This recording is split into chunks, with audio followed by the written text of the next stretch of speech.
Do you know which ride goes to Do this you know which cemetery? ride goes to this cemetery? Annie asked urgently, though she still tried to sound polite. She stood near the entrance to Birmingham's intermodal facility. One arm wrapped tightly around a bouquet of white daisies carefully covered in clear plastic. With her other hand, she held out a sheet of paper folded into quarters, its edges softened from being handled so often. The man who had just stepped out of the black SUV was Richard Whitmore.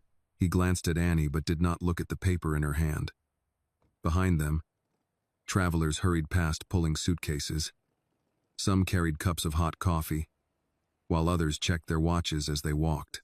A bus stood at the curb, its engine idling steadily in the morning sunlight. "You should ask one of the employees inside," Richard said. "They know the routes better than I do." He turned to leave. "I already asked them, sir."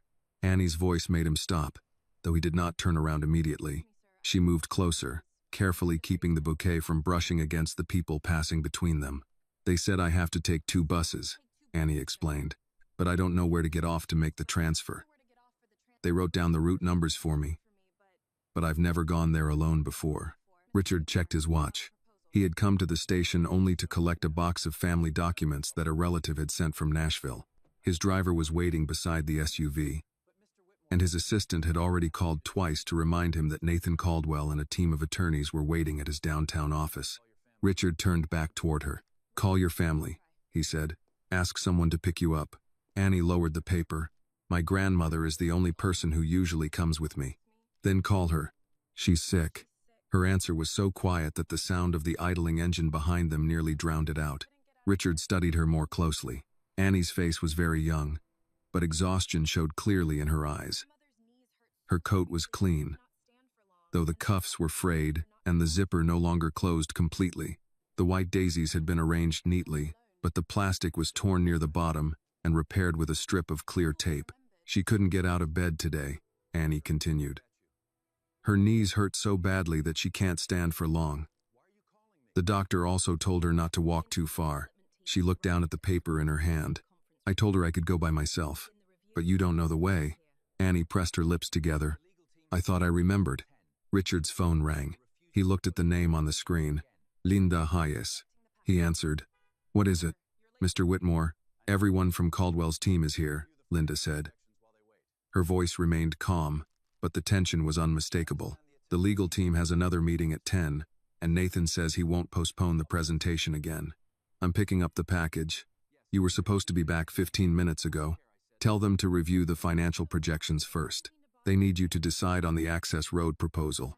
Richard looked across the street. His driver was still waiting beside the SUV with one hand holding the door open. "I'll be there soon.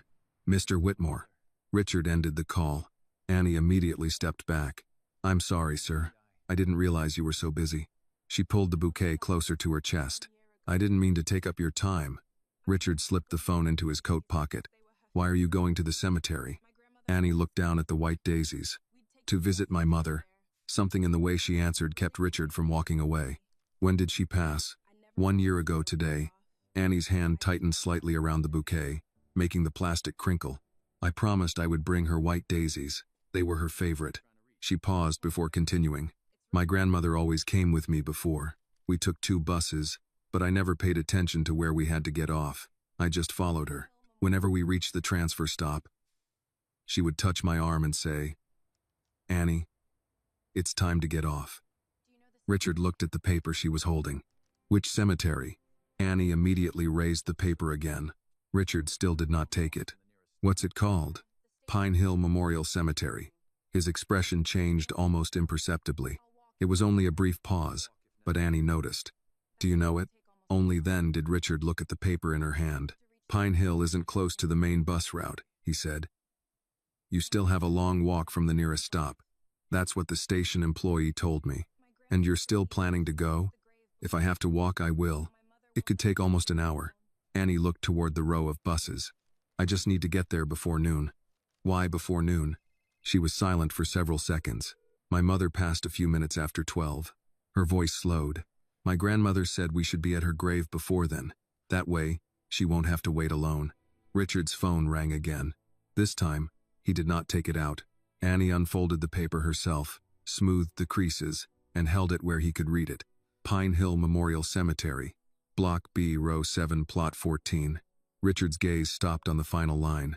He knew that cemetery. He knew Block B, the 7th row, and the narrow path that passed a stone bench before reaching the last line of graves. Plot 14 was Emily's grave. More than 10 years earlier, Richard had gone there once after her funeral. He had placed a bouquet on the freshly turned soil and left before the groundskeeper closed the gate. He had never returned. "Are you certain this is the correct plot number?" Richard asked. "Yes, sir. Your mother is buried there?" "Right beside it." Richard looked up. Beside whose grave? A woman named Emily Whitmore. A bus slowly pulled away from the station. The sound of its tires rolling over the pavement mixed with the voices around them. But Richard no longer noticed any of it. "How did your mother know Emily?" "My mother took care of her when she was sick." Richard stared at Annie without blinking. "She took care of her?" "My mother worked in the laundry department at a hospital back then," Annie said.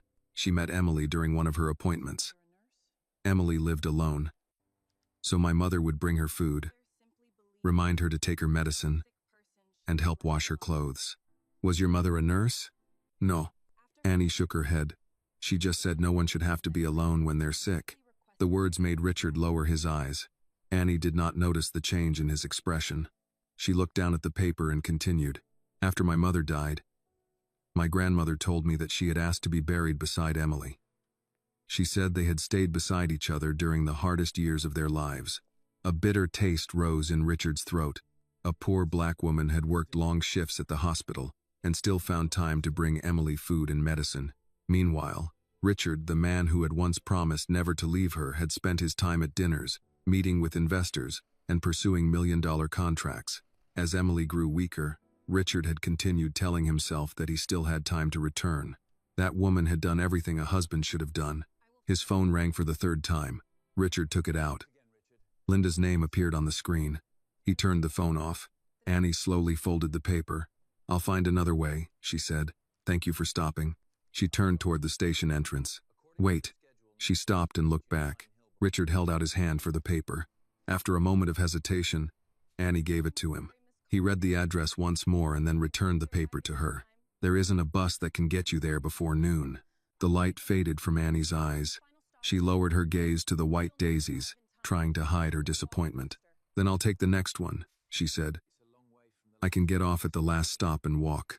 "You won't make it in time." "I'll walk fast. It's a long way from the stop to the cemetery." Annie tightened her grip on the paper. "I promised my mother." Her voice caught, but she quickly turned her face away, unwilling to let a stranger see that she was close to tears. "A year ago, I was too late. By the time I ran into the hospital, my mother was no longer conscious. I don't want to be late again today." Richard watched her for a long moment. Then he reached into his pocket and took out his car keys. "You don't need to take the bus." Annie looked at the keys in his hand, then at the black SUV. "What do you mean?" "I'll take you to Pine Hill." She stood frozen. "You'll take me there?" "Yes. But what about your meeting?" Richard looked toward the road leading south, toward the grave he had avoided for more than 10 years. "They've waited for me before. Why would you do this for me?"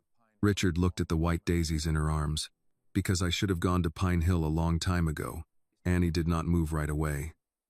She looked at the keys in Richard's hand, then at the black SUV parked near the curb.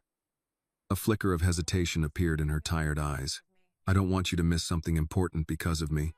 Instead of handing the keys to his driver as he normally would, Richard walked over and opened the passenger door himself. "The meeting can be rescheduled, but you just said a lot of people were waiting." "They're paid to wait." The answer came out with the coldness of habit. Annie lowered her head slightly, tightening her arm around the bouquet. Richard realized that he had made her feel as though she had become a burden. He softened his voice. "What I mean is, they can begin without me. You have somewhere you need to be before noon."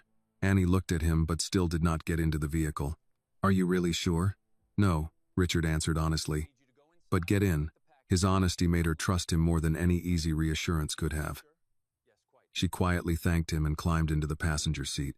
Before closing the door, she carefully laid the white daisies across her knees and adjusted each stem so the delicate petals would not be crushed by the seatbelt. Richard turned to his driver. "Go inside, collect the package, and take it straight to Linda at the office." The driver looked surprised. "You're driving yourself, sir?" "Yes." The man glanced at Annie. The young woman sat almost curled into the wide leather seat, holding the bouquet with both hands as though it were the most precious thing she had. "Should I tell Miss Hayes where you're going?" "Tell her I'll call when I need to." Richard walked around the front of the SUV and climbed into the driver's seat. As the engine started, Annie fastened her seatbelt and slipped the paper with the address into the outer pocket of her coat, where the cuffs had already begun to fray. She checked the pocket twice, as though one careless movement might make her lose the only path that could lead her back to her mother. The station gradually disappeared behind them as Richard turned onto Morris Avenue. Morning traffic was beginning to thicken, but the cars were still moving. Delivery trucks stopped in front of restaurants, office workers hurried across the street, and a city bus pulled away from a crowded platform with nearly every seat occupied. Annie turned and watched the bus through the window. "That might have been the first one I needed. Even if you had caught it, you would still have needed to transfer to another bus." "I know." Her voice was very quiet. She continued watching until the bus disappeared behind a row of buildings. Richard glanced at her. "Were you really planning to walk from the last stop to the cemetery?" "My grandmother said it wasn't very far." "It's farther than she remembers. She hasn't been there in months." "Why not?" Annie looked down at the white daisies and used the tip of one finger to free a petal pressed against the plastic. "Her knees have gotten worse since my mother died. Some mornings she can still walk around the apartment by herself. But on other days, she has to call me to help her get from the bedroom to the kitchen." "Is anyone staying with her while you're out?" "Mrs. Bell lives across the hall from us. She has a key and promised to check on her. I left her medicine and a thermos of warm water beside the bed." Richard nodded slightly. He did not understand why knowing that Annie's grandmother was not completely alone made him feel relieved. But it did. His phone remained turned off in the compartment between the seats.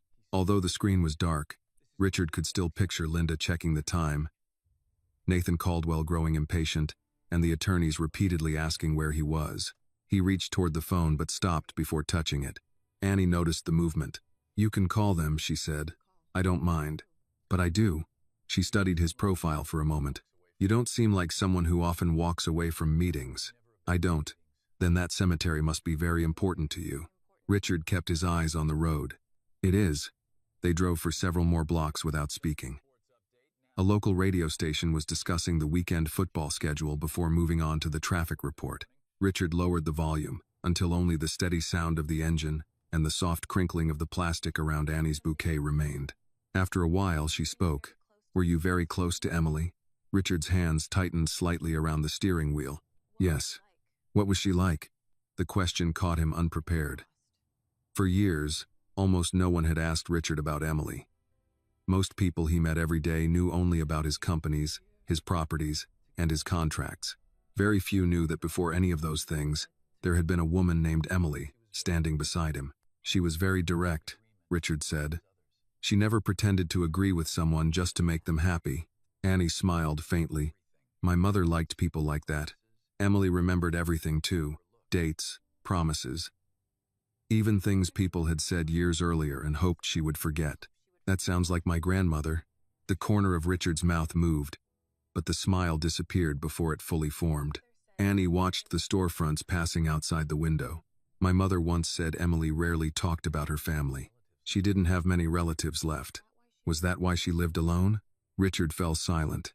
The simple question made him feel as though Annie had touched something he had spent years burying beneath work and responsibility. "No," he said at last. "That wasn't why." Annie turned toward him. She could have asked another question, but she did not. Instead, she lowered her eyes and adjusted the plastic around the bouquet.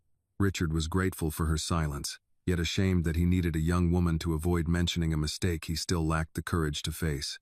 At the next intersection, traffic slowed behind a utility truck. Richard checked the clock on the dashboard. They could still reach Pine Hill before noon, but there would not be much time left if the traffic ahead became worse.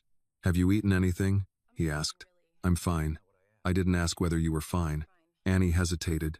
"I had a piece of toast." "When?" "Early this morning." Richard glanced at her pale face, changed lanes, and turned into the drive-thru of a small diner. "You don't need to buy anything for me. I'm getting coffee. But that doesn't mean I need food." "No. But if I have to sit beside someone who hasn't eaten for the rest of the drive, The trip is going to become very unpleasant. Annie raised an eyebrow. Unpleasant for you or for me? For me. The answer made her laugh. It was a quiet laugh that lasted only a few seconds, but it was the first time the tension had left her face since she got into the SUV.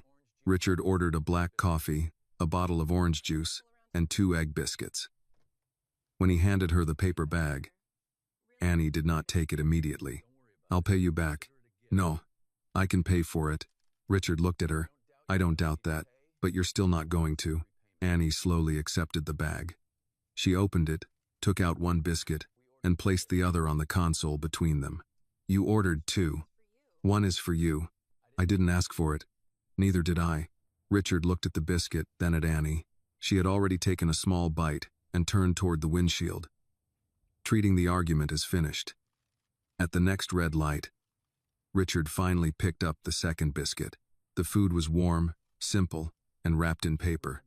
He could not remember the last time he had eaten a breakfast like that.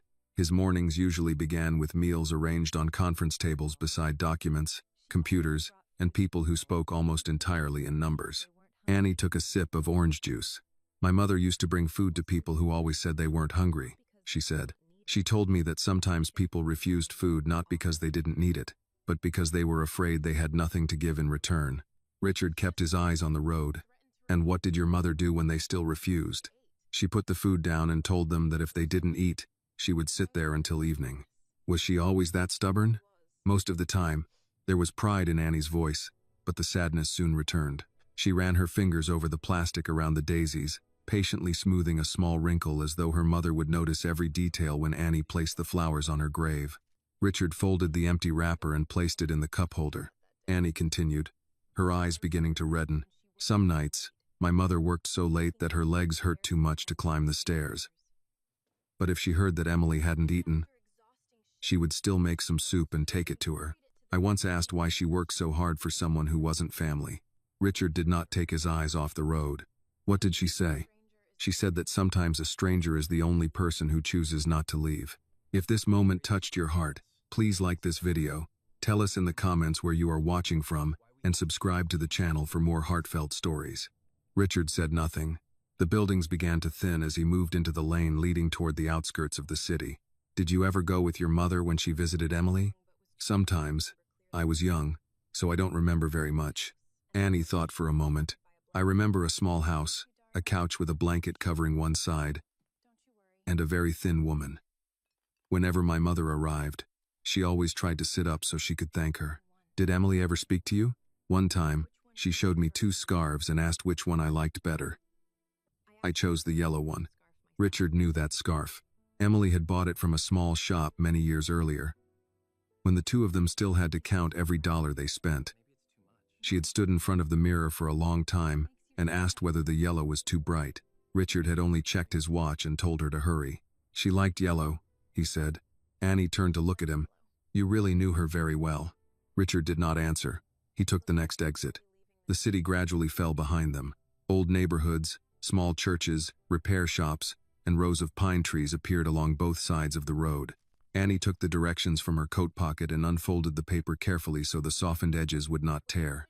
But Richard did not need to look at it. He knew where to turn. He knew where the road would narrow. He knew that beyond the low hill, a red brick church would appear, followed by the turn leading into Pine Hill. You said you had only been there once, Annie said. Yes, but you still remember every turn. Richard looked at the road stretching ahead. Some roads cannot be forgotten, no matter how long you try to avoid them. A green sign appeared ahead. Pine Hill Road, 2 miles. As soon as Annie saw the words, she pulled the bouquet closer. She checked the daisies one last time, then looked at the clock on the dashboard. Will we make it in time? Richard checked the time as well.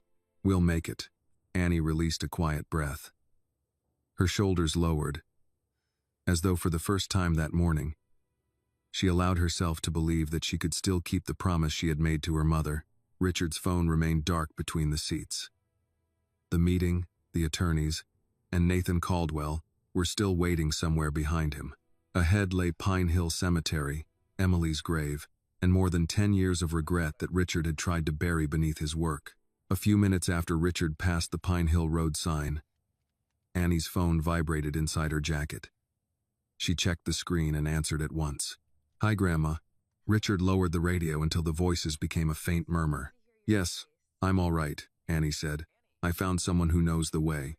She listened, then glanced at Richard. "No, I didn't get into a car with some random man." Richard turned his head slightly. Annie covered the phone with one hand. "She worries." "She should." She returned to the call. "His name is Richard Whitmore. He has a driver and everything." Richard almost corrected her by explaining that the driver was no longer with them, but decided it would not improve Ruth's opinion of the situation. Annie listened again. "Yes, ma'am. I have the flowers. They're fine. I have the paper, too." Her voice softened. "You need to take your medicine and eat something. Mrs. Bell said she would bring you oatmeal." Another pause followed. "I know what I promised." Annie looked through the windshield toward the road ahead. "We'll get there before noon." When the call ended, she kept the phone in her hand for a moment. "She wanted me to give you her full name, where we live, and Mrs. Bell's number." "That sounds reasonable." "She also wanted your license plate." Richard nodded toward the windshield. "She can have it." Annie gave him a cautious look. "Most people would be offended. Most people don't have a granddaughter accepting rides from strangers outside bus stations. You're not exactly a stranger anymore. You've known me for less than an hour. I know you buy breakfast when nobody asks, ignore phone calls from impatient people, and know the road to Pine Hill without directions. That isn't enough to trust someone." "No," Annie said, "but it's a start." Richard did not answer. The road narrowed as they left the busier part of the city. Low brick houses stood behind small yards. A man swept leaves from the steps of a barber shop. Two women arranged boxes of canned food outside a church fellowship hall. Farther ahead, an American flag moved above a volunteer fire station. Annie placed her phone in her pocket and adjusted the daisies. "My grandmother wanted to come," she said. "She put on her church dress before sunrise.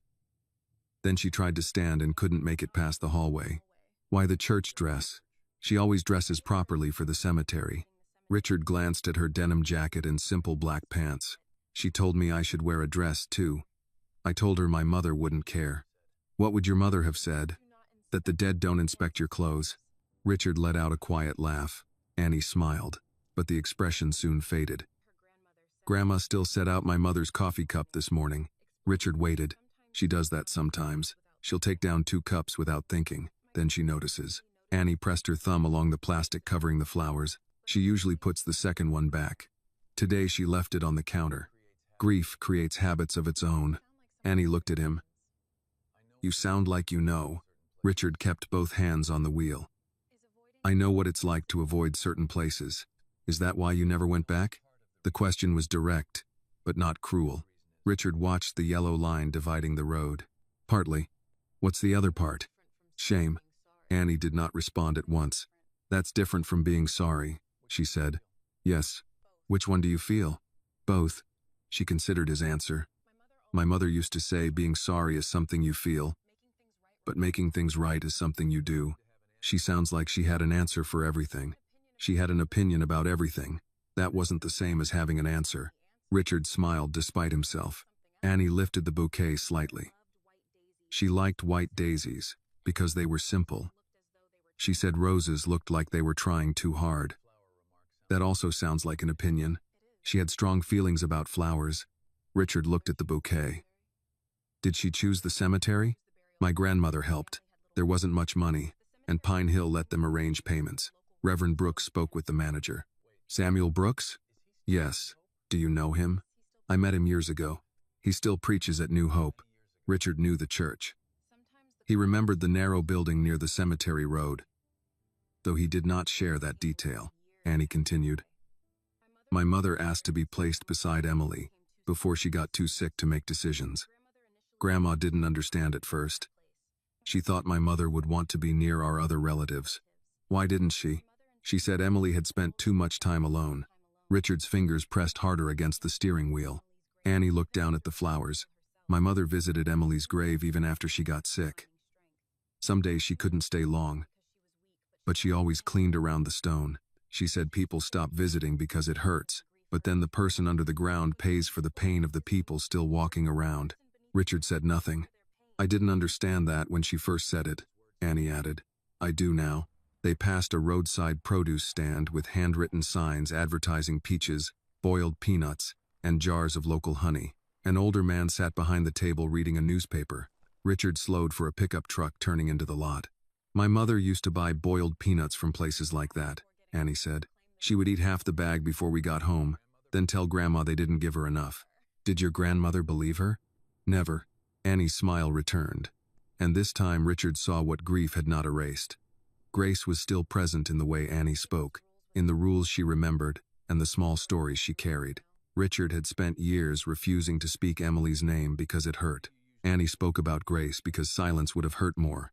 What do you do when you visit? He asked. I clean the marker. I change the flowers. Then I read something. From the Bible? Usually. My grandmother chose Psalms last time. Today I brought my mother's Bible, but I haven't decided what to read. She removed a small book from her bag.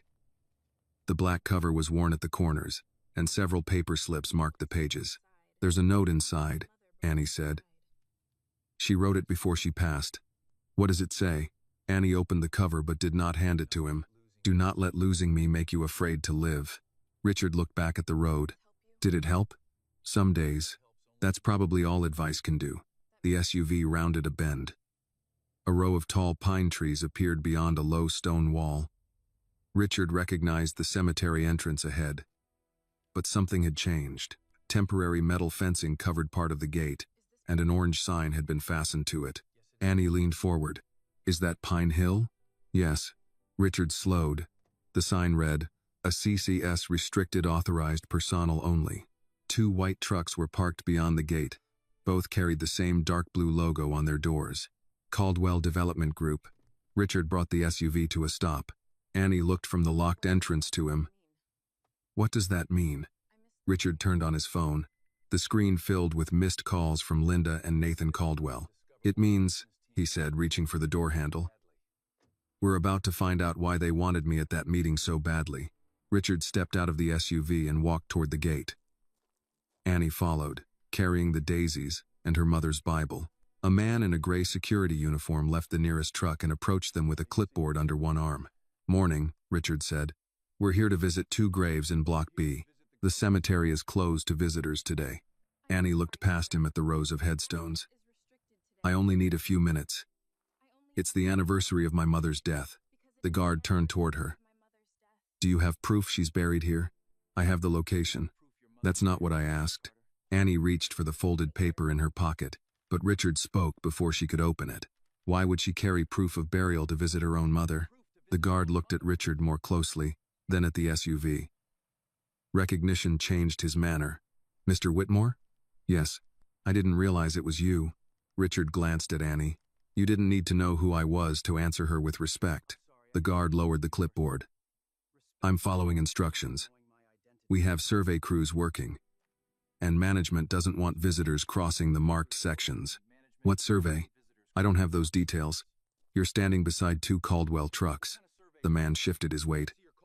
You'll need to speak with the site supervisor. Call him. He's busy. Then tell him Richard Whitmore is at the gate. The guard reached for his radio. Annie stepped closer to Richard and spoke quietly. I don't want anyone losing a job because I asked to visit my mother.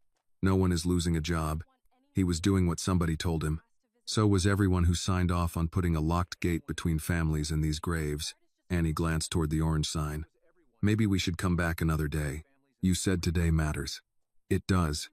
Then we're not leaving. Richard's phone rang. Linda's name appeared again. This time he answered. Finally, she said. Nathan has moved the meeting to the conference room upstairs. He wants to begin in 10 minutes. I'm at Pine Hill. There was a pause. The cemetery? Yes. Why are Caldwell survey crews here? I don't know. You reviewed the project files. I reviewed the acquisition agreement and the financing schedule. The road plan was Caldwell's responsibility. Find it. Richard, the board members are already asking why you're not here. Tell them I'm reviewing a site issue. What kind of issue? A locked cemetery and a road plan no one thought I needed to see. Linda's voice became more cautious. Don't make any decisions until I pull the documents. I'm not making one. I'm asking why a young woman needs permission from a development company to put flowers on her mother's grave. Annie lowered her eyes, uneasy at hearing herself become part of a business call. Linda said, Give me 20 minutes. You have 10. Richard ended the call as another man came through the gate. He wore khaki pants, a Caldwell polo shirt, and sunglasses clipped to his collar. "Mr. Whitmore, I'm Paul Mercer, the field supervisor. I'm sorry about the confusion. Why is the cemetery closed? We're completing a preliminary land survey. There's no construction today." "That wasn't my question." Mercer gave the guard a quick look. "The temporary closure is for safety and efficiency. We have equipment moving through the eastern section. We need Block B. That area isn't part of today's active work." "Then open the gate." Mercer hesitated. "I'm not authorized to allow visitors while the closure notice is posted." Richard held out his hand. "Give me the number of the person who is. I'd have to call our regional office." "Call Nathan Caldwell." Mercer's expression tightened. "Mr. Caldwell doesn't usually handle field access. He'll handle it today." Annie touched Richard's sleeve. "Mr. Whitmore, I can wait outside while you sort this out." Richard looked toward the bouquet. A few petals pressed against the plastic, and one stem had bent near the bottom. "You have already waited long enough." Mercer stepped away to make the call. The guard remained near the gate, no longer questioning Annie but avoiding her eyes. She adjusted the strap of her bag. "You didn't have to tell your assistant about me." She asked what the issue was. "I'm not an issue." Richard turned toward her. "You're right. The gate is." Annie studied him for a moment. "My mother would have liked that answer." Richard wondered what Grace would have thought of him. He doubted one decent sentence would have impressed a woman who had spent months caring for Emily while he found reasons to stay away. Mercer returned. "I spoke to the regional director. You may enter. But I need you to stay on the main path and avoid all marked areas." "And Miss Carter?" Mercer glanced at Annie. "She can enter with you." Annie's mouth tightened. "I could have told you my mother's name 10 minutes ago." Mercer removed a key from his belt. "I'm sorry, ma'am. Would you have opened it if he wasn't here?" The man did not answer. Annie nodded as though that response confirmed what she already knew. The chain dropped from the gate. Richard held it open while she passed. The gesture felt inadequate, yet he could not repair the insult for her by pretending it had not happened. Inside, the cemetery looked smaller than he remembered. Pine needles covered the edges of the road. Several older markers leaned slightly from years of shifting soil. Small flags stood beside the graves of veterans, and artificial flowers had faded under months of sunlight. Annie stopped near a directory mounted beside the chapel. "Block B should be past that stone bench," she said. Richard already knew. They followed the path between the rows. Annie moved carefully, reading names as she passed. She paused once to straighten a small arrangement that had tipped over beside a marker. "You don't know that person," Richard said. "No." "Then why fix it? Someone left it there for a reason." She continued before he could reply. His phone vibrated with a message from Linda.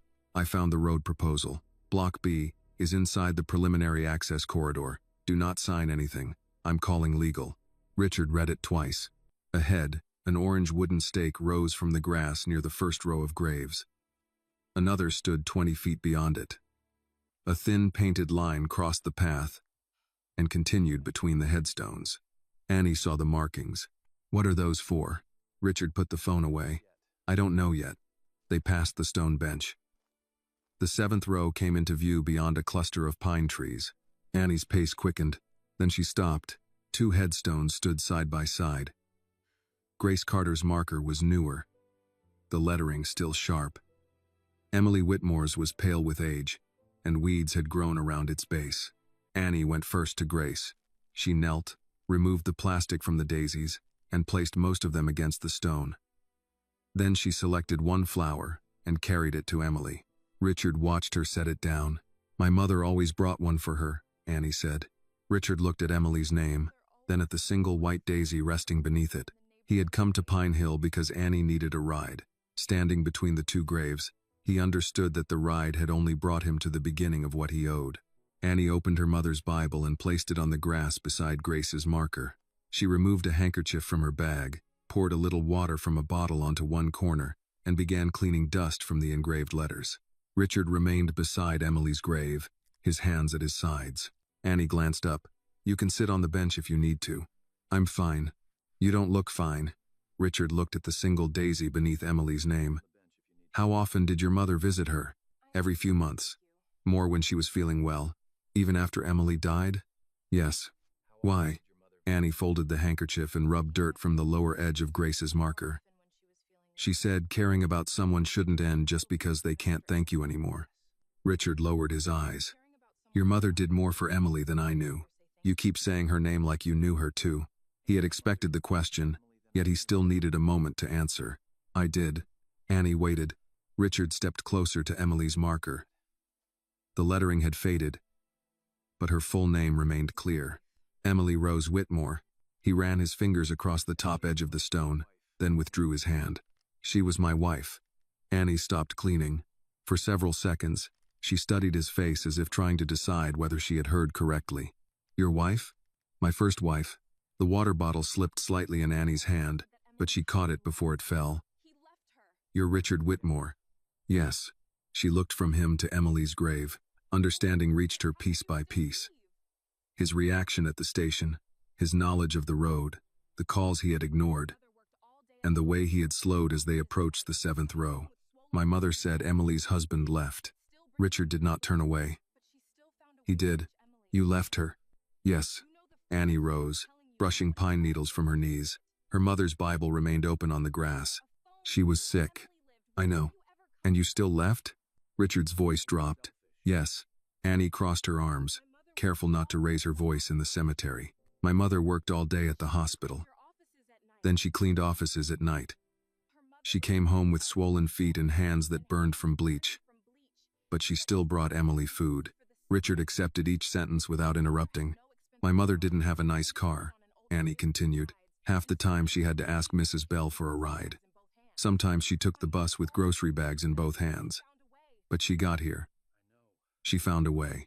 I know. No, you don't. Annie's eyes filled, though she kept her voice steady. You know what I'm telling you.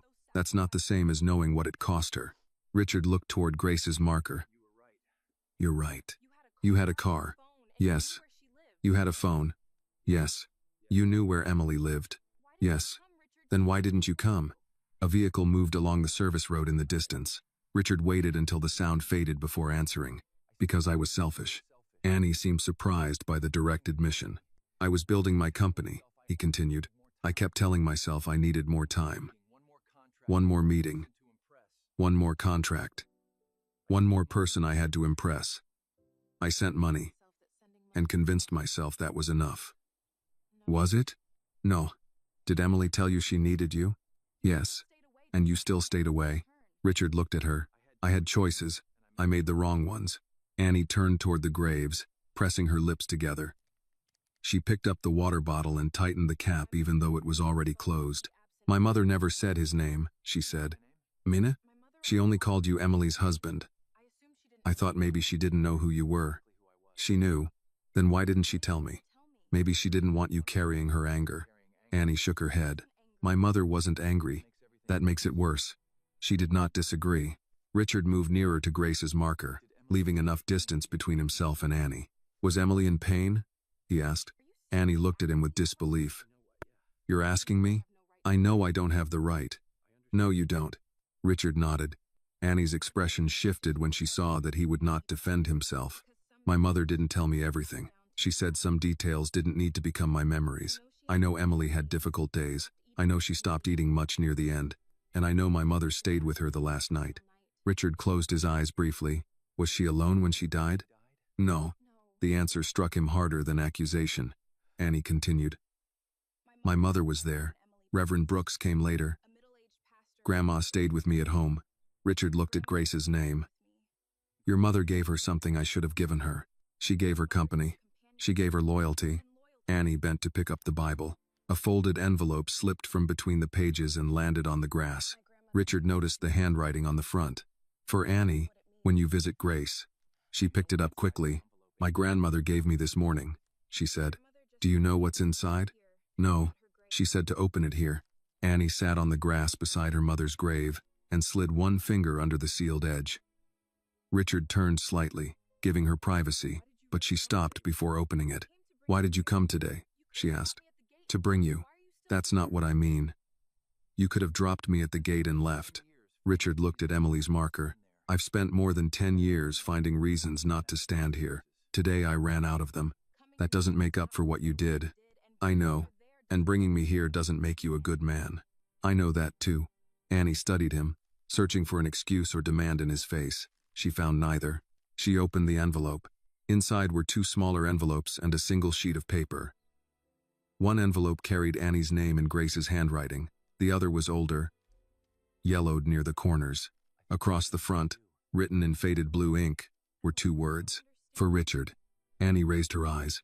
Richard saw Emily's handwriting and felt his knees weaken. "My mother kept this," Annie said. Richard did not reach for it.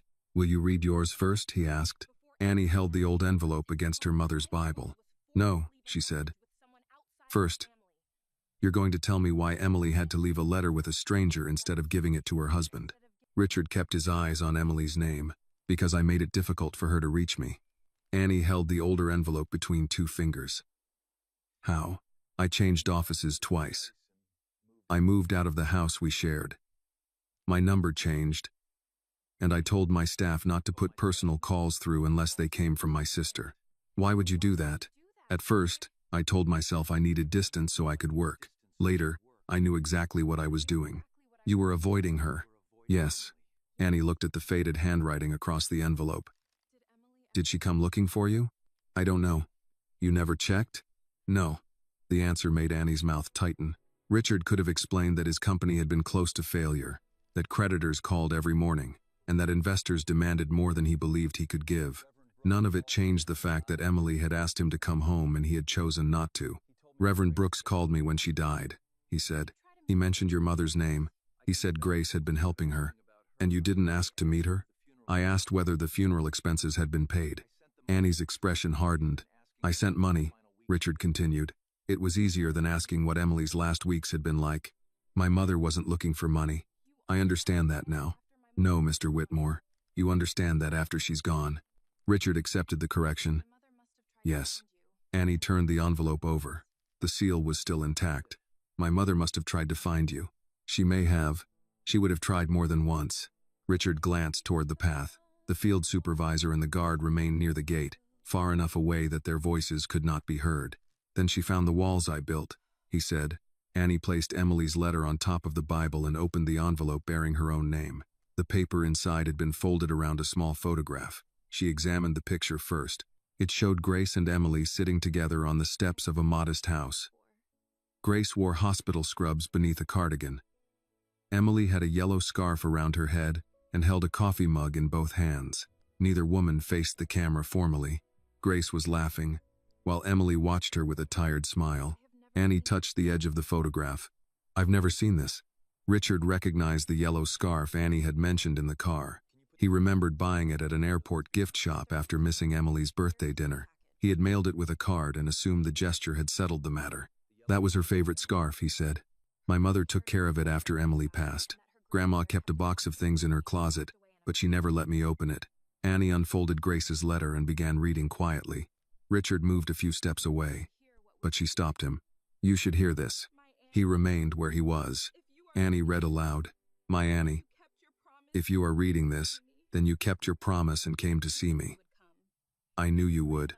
Your grandmother may have complained about the bus ride, but she always remembered every stop better than I did." Annie smiled despite the tears gathering in her eyes. "She wrote that before she got too weak to hold a pen for long," she said. She continued, "There is another letter in this envelope. Emily wrote it for Richard Whitmore. I tried to send it to him, but every address I found had changed.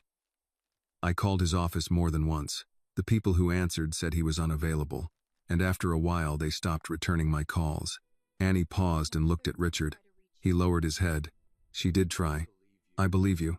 Annie returned to the page. "I kept the letter because Emily trusted me with it. I never opened it. Some words are meant for one person, even when that person has failed to earn them." Richard's eyes moved toward the old envelope. "Emily was kind to me when she had very little strength left. She worried that helping her took me away from you and your grandmother. I told her kindness is not something a family loses when it is shared. It grows even when money does not." Annie's voice became less steady. "When my time comes, I want to rest beside her. She spent too much of her life waiting for someone to return. I do not want her to wait alone after death." Annie stopped reading. She pressed the letter against the open Bible and looked toward the two markers. Grace's grave was close enough to Emily's that the daisies touched both stones when the wind shifted them. Richard spoke quietly. She asked for this place before she died? Yes. Did she ever say why Emily trusted her? My mother didn't talk about it as if she had done something special. She said Emily needed help, so she helped. Richard looked at Grace's photograph again. She gave Emily more than I did. Annie folded her mother's letter along its original lines. She gave her time. That was what Emily wanted from you, wasn't it? Yes. And now you have plenty of time? No. I have control over more of it. That's not the same thing. No, Richard said. It isn't. Annie picked up Emily's envelope. Richard's hand moved slightly, but he stopped himself before reaching for it. Are you going to read it? She asked. I don't know. My mother kept it for years. I know. She wanted you to have it. I know that too. Annie held it out, but Richard did not take it. What are you afraid it says? That she forgave me. Annie's eyebrows drew together. Why would that scare you? Because forgiveness can become another excuse. A man hears that the person he hurt forgave him, and he decides the matter is finished. And if she didn't forgive you? Then I would have something easier to understand. Anger? Yes. Annie lowered the envelope. Maybe the letter isn't supposed to make things easier. Richard looked at Emily's marker. No, he said. I don't think it is. Before Annie could offer the letter again, the sound of tires came from the service road. A white pickup crossed the cemetery grounds and stopped near the 7th row. 2 survey workers stepped out carrying wooden stakes, a measuring device, and cans of orange marking paint. One of them checked a map, then pointed toward the ground between Grace and Emily. Annie rose. What are they doing? The first worker pressed a stake into the soil several feet from Grace's marker. The second shook a paint can. Richard moved between the workers and the graves. Stop. The man holding the paint lowered his arm. Sir, we have authorization to mark the access corridor. This row is occupied. We know. Annie placed Emily's unopened letter inside her mother's Bible and stood beside Richard. The worker glanced at the map again. These plots are included in the relocation review. Annie's face lost what little color it had. Relocation? The man pointed to a line printed across the survey sheet. The proposed road comes through here. Annie looked from the survey map to the 2 graves. You're saying they plan to move my mother? The worker lowered the paint can. Nothing has been approved yet. We're marking the proposed route. You brought stakes and paint to a cemetery before the families agreed? We don't handle family notifications, ma'am. Richard held out his hand. Let me see the map. The worker hesitated. It's company property. So is part of the money paying for this survey. The man recognized Richard then. His posture changed, and he passed over the sheet. A wide blue line entered the cemetery from the east, crossed Block B, and curved toward a section of undeveloped land beyond the trees. Grace and Emily's plot sat near the center of the proposed corridor. Richard examined the project number printed in the lower corner. It matched the development agreement waiting for him downtown. Annie stepped closer. What does it say? The road would pass through this row. Through it? The graves would be moved before construction. Moved where? The worker answered before Richard could. A designated section chosen by cemetery management. Annie faced him. My mother chose this place. I understand. No, you don't. She asked to be beside Emily. You can't put her somewhere else and call it the same. We only follow the approved plan. Richard folded the map once. There is no approved plan. We were told to begin preliminary markings. By whom? Our supervisor. And who gave him the order? The man looked toward the second worker, who had stopped unloading equipment. You'll need to ask Mr. Mercer. I already did. He claimed not to know the details. Richard removed his phone and called Linda. She answered immediately. I have legal reviewing the corridor now. Did Whitmore Holdings approve a route through Block B? Not directly. Caldwell submitted a preliminary map as part of the development package. Your office received it 6 weeks ago. Who reviewed it? Planning summarized the impact as limited relocation within a private cemetery. Richard looked at Annie. How many graves? I don't have the final number. The initial estimate says 32 to 40. Were the families contacted? The Caldwell report says notices were issued. Annie heard him. We never received anything. Richard turned slightly away from the workers. Grace Carter's family received no notice. Linda typed at the other end of the line. Give me the plot. Block B, row 7. Grace Carter is beside Emily Whitmore. Linda stopped typing. Emily? Yes. She did not ask further questions. I'll check both records. Find out who selected this route and what other options were considered. Richard, Nathan has called the board. He says you're delaying the entire agreement over field access. I'm delaying it because his employees are marking graves before the people affected know what is happening. The meeting can't stay open all day. Then close it. Do you want me to formally suspend the signing? Richard looked at the orange stake beside Grace's grave. Yes. Linda paused. That will trigger a review from the board. Start the review. He ended the call. The first survey worker pointed toward the map still in Richard's hand. Sir, we've been scheduled to finish this section by noon. You're finished now. I can't stop the assignment without authorization. Richard took out his phone again and called Nathan Caldwell. Nathan answered on the second ring. I assume you finally decided to join us. I'm at Pine Hill. I heard. You knew the access road crossed occupied plots. It crosses a portion of an old private cemetery. The remains will be transferred professionally. Did the families agree? The cemetery has authority under the purchase terms. That wasn't my question. Nathan sighed. Not every family answers certified mail. The law provides a process when relatives can't be reached. The Carter family was never contacted. Then someone entered an outdated address. That's an administrative issue, not a reason to threaten a $400 million project. Annie stood near Grace's marker, listening. Richard said, How many families are affected? I don't carry burial records in my pocket. You expect me to sign the agreement while your crew is placing marks between headstones. I expect you to act like the man who built Whitmore Holdings. Richard lowered his voice. Show me the alternate routes. There are no practical alternatives. Practical or profitable? Nathan did not answer immediately. The western route adds nearly $4 million in grading and drainage, he said. The northern route requires another parcel. This corridor is the only one that keeps the budget where we agreed. So the graves are the cheapest option. The graves can be moved. The land cannot.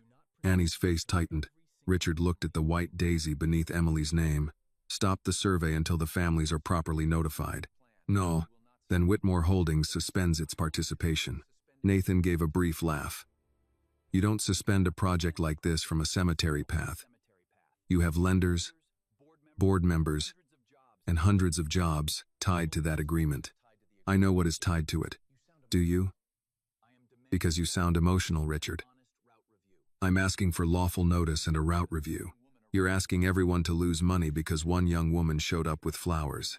Annie turned away, but Richard saw that she had heard. This is not about one woman. It always starts that way. One person objects. A local reporter arrives. Then every distant relative decides a neglected grave is priceless. Richard's voice hardened. Tell your crew to leave Block B. Nathan replied. Come to the meeting. We'll keep Emily's plot where it is. I can have the engineers adjust the line by a few feet. Richard looked at Grace's marker beside it. And Grace Carter? A pause followed. We can offer the family a relocation payment. Richard ended the call. The survey workers waited for instructions. Pack your equipment, he told them. No one marks another plot until legal review is complete. The first worker called his supervisor while the other returned the stakes to the truck. Annie picked up Emily's letter and placed it inside the Bible. Her movements were controlled, but her eyes had changed. You're part of this project, she said. Richard did not avoid the question. My company is financing part of it. You knew they were building here? I knew the project was near Pine Hill. I did not know the road crossed the graves. You signed papers without knowing? I relied on summaries.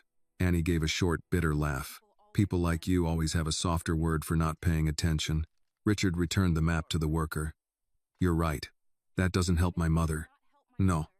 And stopping two men for one morning doesn't protect her. No. Annie lifted the bouquet from Grace's grave so she could remove the plastic caught beneath it. Richard said, I suspended the signing. For how long? Until I know what happened. And after you know? He had no answer that would earn her trust. Annie placed the flowers back against the stone. You didn't know because people like my mother never matter until we stand in the way of something expensive. Richard looked at the orange line cutting across the grass. Annie closed the Bible and held it against her chest. Thank you for the ride, Mr. Whitmore. I'll find the bus home. She walked toward the main path before he could respond. Richard remained between the two graves as the survey truck pulled away. His meeting had been suspended, his partner was angry, and the board would soon demand an explanation. For the first time that morning, those were not the problems he feared most. Richard waited until Annie reached the bend near the chapel before he followed. He did not call after her. She had every reason to walk away, and another apology offered too quickly would only ask her to make him feel better. A man stepped from the side entrance of New Hope Baptist Church before Richard reached the path. He wore a dark cardigan over a white shirt and carried a ring of keys in one hand. His hair had turned silver, but Richard recognized the measured walk. "Mr. Whitmore." Richard stopped. "Reverend Brooks." Samuel Brooks glanced toward the departing survey truck, then toward the orange marks near the graves. "I heard Caldwell had people out here. I did not expect to find you with them."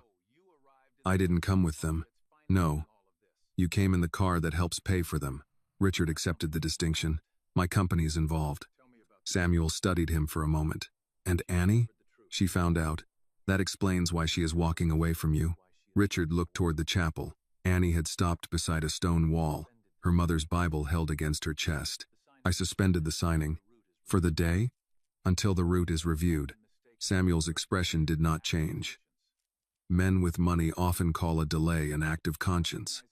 "I know a delay isn't enough. That is not the same as knowing what comes next." Richard glanced at the pastor's keys. "Were you the one who helped Grace arrange the burial?" "I helped with the paperwork.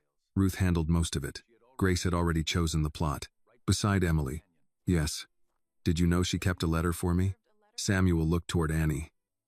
"Grace told me she had something Emily wanted delivered. She tried your office several times. I heard. She never asked me to chase you through corporate receptions or newspaper photographs.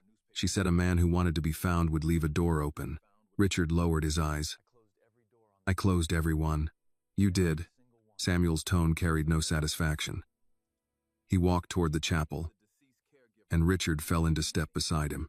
"Grace did not need your money," Samuel said. "She needed you to admit that what she did mattered." "It mattered. You are saying that now because you have seen the grave. I should have said it while she was alive." "Yes." They reached Annie. She had opened the Bible again, but Emily's envelope remained tucked between the pages. Samuel greeted her gently. "Your grandmother called the church." Annie looked up. "Is she all right?" "She is worried, which is normal for Ruth. Mrs. Bell is with her. She asked me to make sure you reached the cemetery." "I did. I can see that." Annie glanced at Richard. "I'm leaving." Samuel looked toward the road. "The nearest stop is a long walk. I'll manage." "I know you can. That does not mean you should have to." Richard spoke carefully. "I can take you home." "No. Then Reverend Brooks can drive you." Samuel shook his head. "My car is at the mechanic. I walked over from the church office." Annie looked at him. "You could have mentioned that before making it sound like you had a solution." "I was working toward one." A small smile touched Annie's mouth, then disappeared. Samuel nodded toward the Bible. "Did you open Grace's letter?" "Yes." "And Emily's?" "No," Richard said. "She doesn't owe me that." Annie turned to him. "My mother kept it for years. She wanted it delivered. That was before you knew who I was. She knew who you were. I meant before you knew." Samuel rested one hand on the stone wall. "Annie, giving him the letter does not excuse him. Keeping it does not punish Emily's memory. The question is what your mother asked you to do." Annie looked down at the worn envelope. "She asked me to make sure he received it." Richard remained where he was. After a moment, Annie held it out. "Take it." He did not move. "Mr. Whitmore, I'm not offering forgiveness. I'm delivering a letter." Richard accepted the envelope with both hands. The paper felt fragile. Emily's handwriting crossed the front in faded ink, the same slant he had once seen on grocery lists, birthday cards, and notes left beside the coffee maker. "Read it here," Annie said. Richard looked at her. "Are you sure? My mother waited years for you to hear it. I'm not walking away before I know you did." Richard opened the seal carefully. Inside was one sheet folded twice. He began in silence, but Annie spoke. Out loud, Richard unfolded the paper. "Richard," he read, "if this reaches you, then Grace found a way that I could not." His voice tightened, but he continued. "I spent many months wondering what I did wrong. Then I understood that your leaving was not proof that I lacked value. It was proof that you had begun measuring value by the wrong things." Richard paused. Annie stood without looking away. He read on. "I do not blame you for wanting more than we had. I wanted more, too. I wanted a safe home, steady work, and mornings when we did not count every dollar before buying groceries. But I never wanted more at the cost of becoming strangers. The paper trembled slightly in his hand. Grace comes after long shifts and brings food she cannot easily spare. She sits with me when I am tired and talks about ordinary things. Her mother's cornbread, Annie's schoolwork, the neighbor who plays gospel too loudly on Sunday mornings. She does not treat me like a burden. She reminds me that care is not a debt. Richard stopped again. Samuel looked toward the graves. Annie said, "Keep going." Richard drew a breath. "You once told me poverty was having no choices. I believed you. Now I think poverty can also be having choices and using them only for yourself." He closed his eyes briefly before reading the final lines. "You were not poor because we had no money. You became poor when you stopped knowing how to love. I hope one day you become rich again, in the only way that matters." The letter ended with Emily's name. Richard lowered the page. Annie waited, but he had no words that would improve what Emily had written. Samuel broke the quiet. "She did not ask you for a monument. No, she did not ask you to defend your past. No. What did she ask?" Richard looked toward Emily's grave, then Grace's. "To become someone who would stay." Annie folded her arms. "Are you going to?" Richard took out his phone and called Linda. She answered at once. "I found the route file. Send every document to outside counsel. I want the notices, delivery records, alternate routes, cemetery agreements, and every signature connected to Block B. That could expose our part in the financing." "I know. The board will fight you." "I know that too." Linda paused. "What should I tell Caldwell?" Richard looked at the orange paint cutting through the grass. "Tell him the signing is suspended until every family has been contacted and every signature has been verified. And if he refuses, then there is no deal." Richard ended the call. Annie did not look impressed.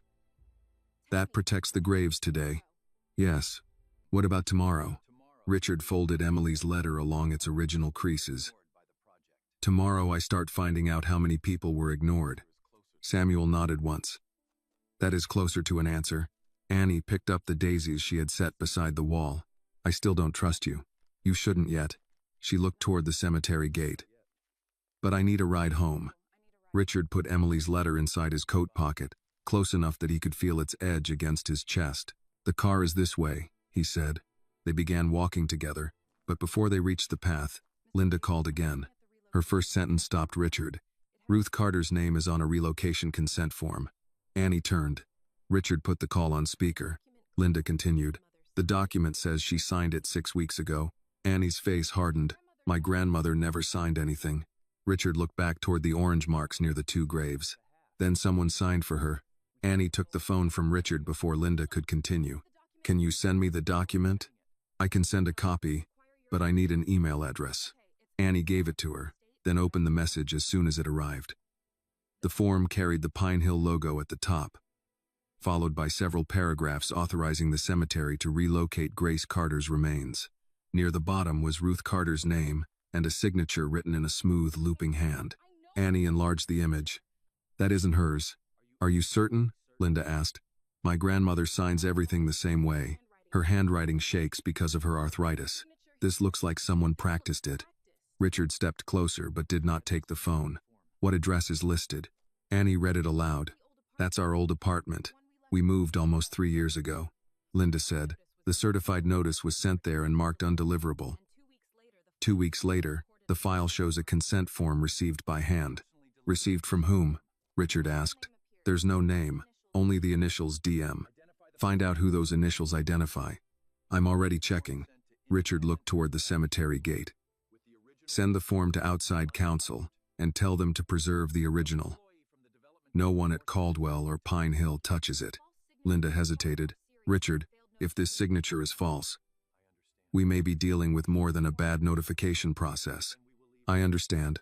Annie handed the phone back. "I need to show this to my grandmother." Richard nodded. "We'll go now." Samuel lifted his keys. "I'll ask the church secretary to start calling the other families. If Ruth's name was used, hers may not be the only one." Richard looked at him. "Tell them not to sign anything and not to speak with Caldwell without a lawyer. Most of them don't have lawyers." "They will." Annie's expression tightened. Paid for by you? Paid for by my company. That company helped fund the project. Yes. So now it pays to investigate itself? Richard met her eyes. That is one reason the attorneys will report to the families, not to me. Samuel gave a small nod. Better. They returned to the SUV. Annie kept her mother's Bible on her lap, with Emily's letter safely inside. Richard started the engine, but before pulling away, he called Linda once more. Get me the complete list of affected plots. I have 28 confirmed in the first corridor map. There may be more in the revised version. How many consent forms? 17. And how many were signed? According to the file, 14. Verify everyone. That could take days. Start with the signatures received by hand. Linda lowered her voice.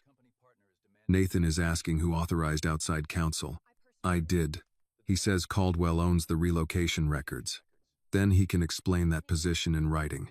Richard ended the call and drove through the open gate. Annie remained quiet until the cemetery disappeared behind the trees. My grandmother is going to blame herself. For what? For not knowing. She was never informed. That won't matter to her. She thinks she's supposed to keep track of everything. She shouldn't have to defend a grave from paperwork she never received. Annie looked through the side window. People say that a lot.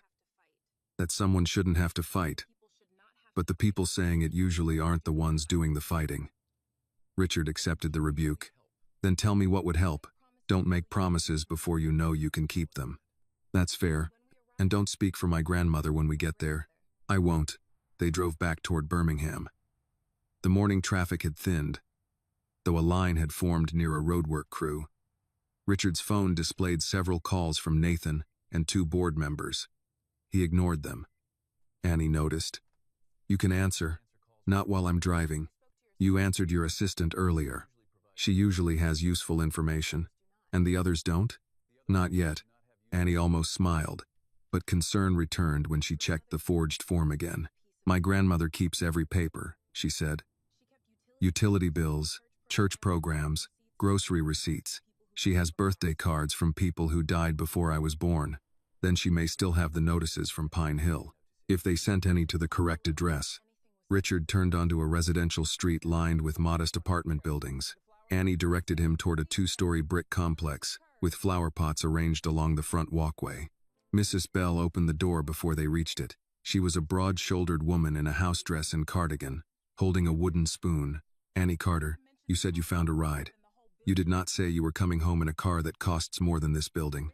I didn't ask what it cost. Mrs. Bell looked at Richard. Who are you? Richard Whitmore. That name is supposed to mean something to me? Not necessarily. Good answer. Come inside. Ruth has been asking the same question every 6 minutes. The apartment smelled of cinnamon, oatmeal, and furniture polish. Ruth sat in a recliner near the window, a blanket across her knees. Her gray hair had been combed neatly, and she still wore the navy church dress she had chosen for the cemetery. Annie. She held out one hand. Did you get there? Annie knelt beside her. Yes, ma'am. I took the flowers. And you read the letter? I did. Ruth's eyes moved to Richard. Recognition did not come immediately, but when Annie introduced him, her hand closed around the arm of the chair. Emily's Richard? He did not correct the judgment in her voice. Yes, ma'am. Ruth looked at him for several seconds. You took your time. I did. Mrs. Bell stopped stirring the oatmeal. Annie sat beside Ruth and opened the form on her phone. Grandma, I need you to look at something. Ruth put on the reading glasses hanging from a cord around her neck. Annie enlarged the signature and held the screen steady. Is that yours? Ruth examined it, then shook her head. No. Did anyone from Pine Hill or Caldwell bring you papers 6 weeks ago? No one came here. Did you give anyone permission to move Mom? Ruth's face changed. Move Grace where? Annie placed a hand over hers. They marked part of the cemetery for a road. They cannot move her. She chose that place. Richard spoke carefully. We have suspended the project while the documents are reviewed. Ruth turned to him. Suspended means it can start again. Yes. Then don't use that word like it should comfort me. Richard nodded. You're right. Ruth pointed toward a small writing desk. Annie, bring me the green box. Inside were bank statements, medical bills, church receipts, and several handwritten notes. Ruth removed a Christmas card and placed it beside the signature on Annie's phone. The difference was obvious. Ruth's real signature was uneven, with a shortened final stroke. The consent form used rounded letters and a full middle initial Ruth, never included. Mrs. Bell looked over Annie's shoulder. Whoever wrote that never met Ruth. She complains about her middle name every time a form asks for it. Ruth reached deeper into the box and removed an unopened envelope stamped "Return to Sender." It had been forwarded from their old address months earlier. The sender was Pine Hill Memorial Cemetery. Richard read the date. It matched the week before the consent form appeared. They knew the notice had failed, he said. Ruth looked at him. And someone decided my answer anyway. Richard's phone rang. Nathan Caldwell's name appeared on the screen. This time, Richard answered. Nathan spoke before Richard could greet him. You have no authority to seize our records or contact families connected to the site. Richard looked at Ruth, Annie, and the false signature displayed between them. I'm not seizing anything, he said. I'm verifying what your company claims they agreed to. You're creating panic. No, Nathan. Someone created consent. Nathan's voice became harder. Come to the office, and we'll settle this privately. Richard looked at Ruth's real signature beside the forged one. That option ended before I arrived. Nathan did not answer for several seconds. When he spoke again, the polished tone he used in meetings was gone. You're making a serious mistake. Richard remained beside Ruth's chair. Someone used her name to authorize the removal of her daughter's grave. You have one questionable signature. That does not prove Caldwell had anything to do with it. It proves the process cannot continue. The process has already continued. Contractors are scheduled, lenders have released funds, and the city expects the access work to begin this week. Then everyone involved will have to adjust. Nathan gave a dry laugh. You think you can freeze a $400 million project from an apartment living room? Richard looked at Ruth's green box, the return notice, and the false consent form on Annie's phone. I think I can refuse to finance it. You cannot withdraw without penalties. I know the agreement. Then you know what it will cost. Yes. Nathan lowered his voice. The board will remove you before they let you destroy this deal. That is their decision. And what about the employees tied to the project? The contractors? The people expecting work? Richard had anticipated the argument. It was the kind men like Nathan used whenever profit needed a more respectable face. Do not place your decisions on the shoulders of workers you never consulted. I am talking about consequences. So when ye, Nathan paused, come downtown, we can correct the Carter paperwork, preserve Emily's grave, and review the rest later. Ruth's eyes narrowed when she heard Emily's name. Richard asked, what happens to Grace Carter's grave? We offer relocation costs and an additional payment to the family. You mean you pay them to accept a decision you already made? I mean we solve the problem. Annie rose from the arm of the sofa. My mother is not a problem. Nathan heard her through the phone. Who is that? Annie Carter. This is a business discussion, Richard. She is one of the people your business affects. She is too young to understand the scale of this project. Annie stepped closer to the phone. I understand that you sent a letter to an address where we haven't lived in years. I understand someone signed my grandmother's name after the letter came back. I understand your road goes across my mother's grave because another route costs more. Nathan did not respond to her directly. Richard, take me off speaker. No. This conversation is privileged.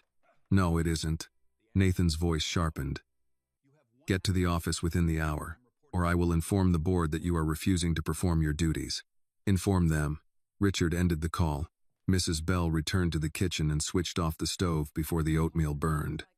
That man talks like a person who has never been told no. He's been told no, Richard said.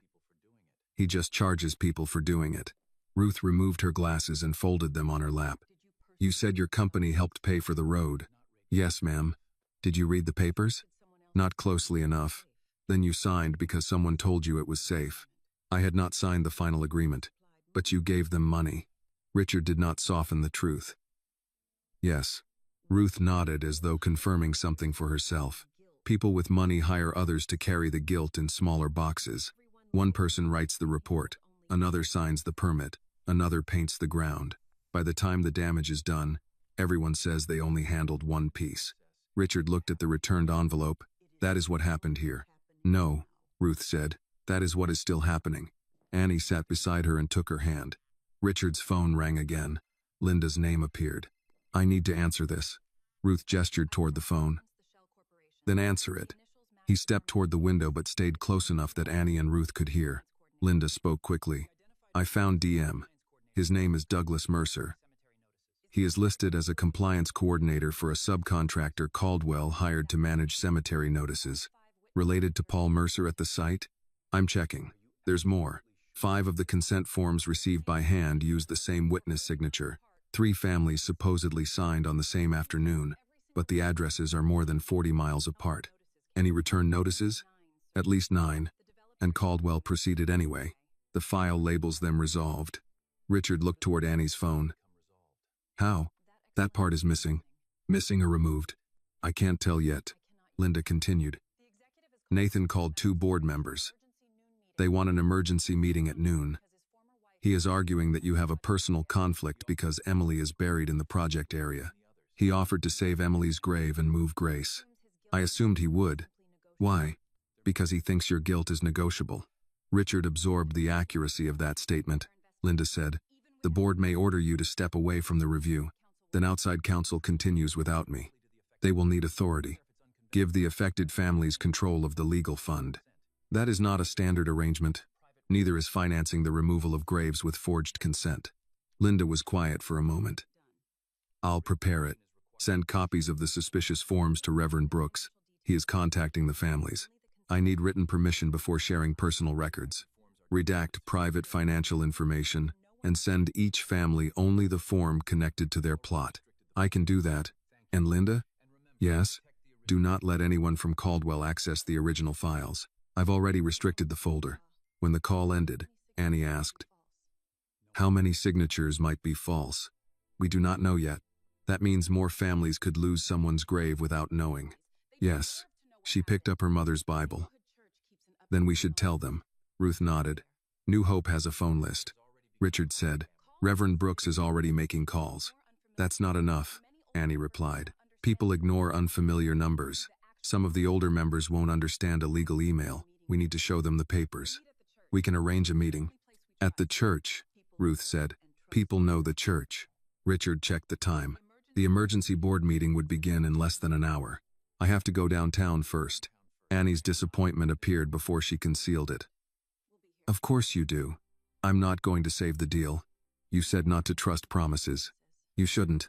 Then what should I trust? Richard looked at Emily's letter inside his coat, then at the false signature on Annie's screen. What I do next? Ruth picked up her glasses again. A man can say he has changed before lunch and return to his old habits by supper. Richard met her gaze. Then judge me at supper. Mrs. Bell placed a covered bowl of oatmeal on the table. You'd better eat before you start challenging billionaires, Ruth. I just challenged one. And he's still standing. Sit down. Annie helped Ruth adjust the blanket across her knees. Richard moved toward the door, but Annie followed him into the hallway. What happens if the board removes you? My company continues without me. And the cemetery? The legal review continues. What if Caldwell sends the machines back? Richard paused at the door. Then we make sure they find more than locked gates and unsigned forms waiting for them. Annie searched his face. What does that mean? It means the families need to know before Caldwell decides silence is permission. He handed her Linda's business card. Call Reverend Brooks. Ask him to open the church tonight. Linda will send the records we can legally share. And you? I'm going to tell a board of wealthy people why the cheapest road has become the most expensive decision they have ever made. Richard reached Whitmore Holdings 12 minutes before the emergency board meeting. Linda was waiting outside the conference room with a tablet, a folder of copied records, and the expression she wore when a problem had already spread beyond one department. Nathan brought his attorneys, she said. He also invited 2 lenders without telling us. He wants the money in the room to speak before the facts do. The board may suspend your authority over the project. Have the legal fund documents been prepared? They're being reviewed. The affected families will select independent counsel, and Whitmore Holdings will cover the fees without controlling the case. Richard took the folder. Good. Linda studied him. You know this may not end with Pine Hill. If the board believes your personal history affected your judgment, they may question every decision you've made on the project. They should. That isn't what I expected you to say. It isn't what I would have said yesterday. They entered together. Nathan Caldwell sat near the far end of the table with two attorneys beside him.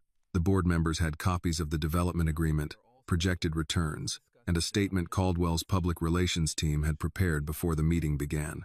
Nathan spoke first. Richard has allowed a personal matter to interfere with a project that supports hundreds of jobs and significant tax revenue. Richard placed the copied consent form in front of the board chair. This is Ruth Carter's authorization to move her daughter's grave. The chair adjusted his glasses. What are we looking at? A signature she did not write, attached to a notice sent to an address where she hasn't lived in 3 years. Nathan folded his hands. One disputed document does not invalidate the entire process. Linda opened her tablet. We have identified 5 forms received by hand with the same witness signature. 3 were supposedly collected on the same afternoon at addresses more than 40 miles apart. One lender looked toward Nathan. Is that accurate? We're reviewing the subcontractor's work. You told me this morning the families had been notified, Richard said. They were notified according to the records provided to us.